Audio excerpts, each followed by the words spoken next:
All right, right now, investigators at the Consumer Product Safety Commission are looking into a series of fires involving so-called hoverboards, one of the fastest-selling gifts this holiday season.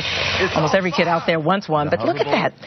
The fire you see there, those kinds of fires are happening more and more often. They seem to be traced to lithium batteries, and the most recent incident was caught on camera there at a Seattle area mall. Now, these things are flying off the shelves right now. It's the holiday season. All the kids are asking for them. The parents want to provide the great gift for the kid. But here's the problem. Hoverboards are almost all made in China.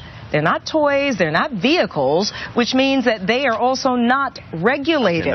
So what recourse do we have if something goes wrong here? Joining me to talk more about this is Pate of the Pate law firm here in Atlanta. So glad you were able to get in and talk to us about it. So let's start here. So what does the Georgia law say in a case of injury? Like, what recourse do we have? Well, Georgia law does have some protections for someone who's injured by a defective product. The problem is you got to bring a lawsuit, and lawsuits cost money. So unless that product literally permanently injures you or kills someone, it's usually not worth the cost to bring a lawsuit to try to recover damages. Kind of hard to explain on Christmas morning to the kid who's looking for it, but you know, some retailers have already stopped selling hoverboards. Overstock.com has stopped selling them, for example, but there are still companies that sell them still. So if people are hurt by something made in China but sold by an American company, what happens then? Well, the American company cannot be liable for the defect in the product, but they can be liable if they're negligent in the way that they sell it.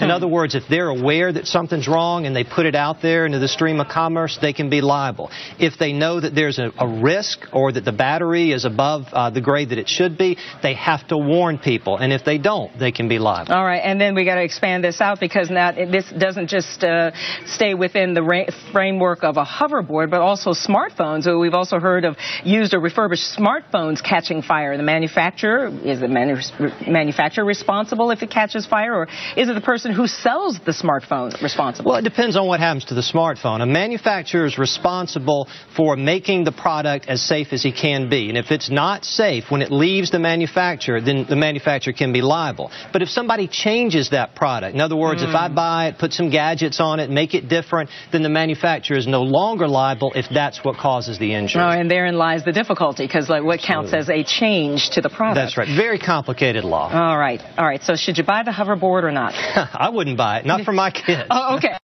All right, fair enough. And maybe they want something else that's just as valuable and exciting. All right, Paige, thank you. I'm glad you made it through traffic to get here. Thank you, Brenda. So love being here. All right.